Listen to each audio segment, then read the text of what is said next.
പയറ്റിൻ്റെ ഇലത്തോരൻ ready.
വെള്ളമൊക്കെ നന്നായി വറ്റാൻ വന്നായിട്ടുണ്ട്.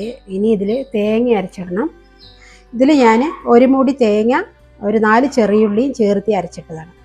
ഇത് ചേർക്കാം.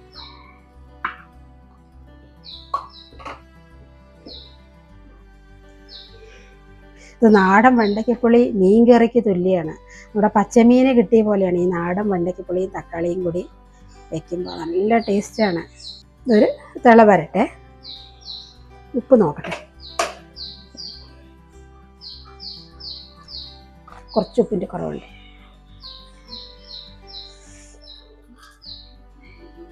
ഞാനിതിൽ കല്ലുപ്പാണ് കേട്ടോ ഇടുന്നത്.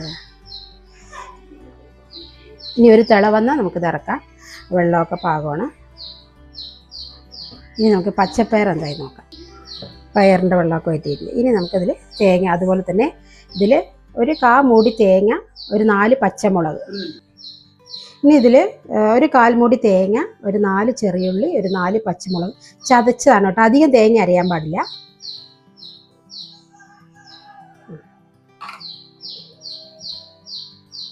ഇനി ഈ പച്ചമുളകിൻ്റെ ഒരു പച്ചമണം മാറുന്നവരെ ഒന്ന് ഇളക്കി കൊടുത്ത് ഈ വെള്ളം വറ്റുന്ന കറക്റ്റ് പാകമാണ്. ഇതുണ്ടോ, വെള്ളമൊക്കെ വറ്റായിട്ടുണ്ട്.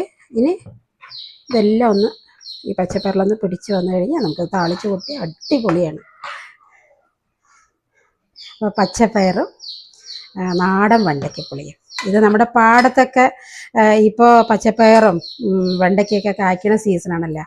അപ്പോൾ ഇത് കറി വയ്ക്കുമ്പോൾ നമ്മുടെ ഒരു വർഷത്തിലൊരിക്കലാണ് ഇങ്ങനെ നമുക്ക് പാടത്ത് വെണ്ടയ്ക്കയും പയറൊക്കെ കിട്ടുന്നത് കേട്ടോ.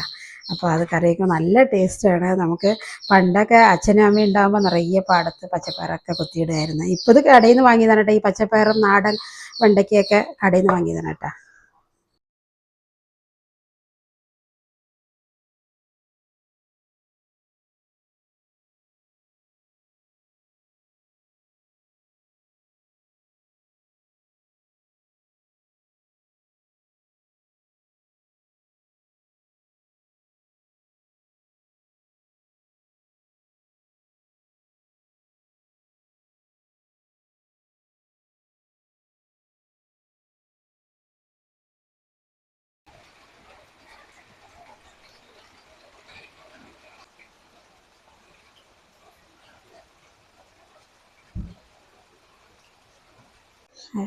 പയറ്റിൻ്റെ ഇലയിൽ വെള്ളം വറ്റാനായിട്ടുണ്ട്.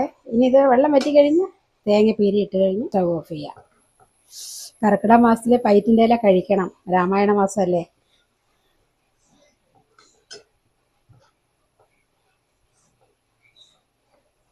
വെള്ളം വറ്റിയിട്ടുണ്ട്. ഞങ്ങൾക്ക് തേങ്ങ ചിരവിതാണ്. ഇതൊരു അരമുടി ഇട്ടാൽ അതും കൂടി കൊട്ടി ഇളക്കി കഴിഞ്ഞാൽ നമ്മുടെ പയറ്റിൻ്റെ ഇലത്തോരൻ റെഡി. അപ്പോൾ പച്ചപ്പയർ പിരി, വെണ്ടയ്ക്കപ്പുളി, പയറ്റിൻ്റെ ഇലത്തോരൻ. നല്ല മഴയും അടിപൊളി ടേസ്റ്റാണ് കേട്ടോ. ഈ കർക്കിടക മാസത്തിൽ ഇങ്ങനെ നാടൻ കറികളൊക്കെ കഴിക്കണം.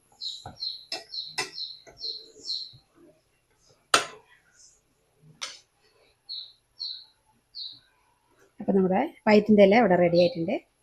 ഇനി നമുക്ക് കഴിക്കാൻ തുടങ്ങാം കേട്ടോ.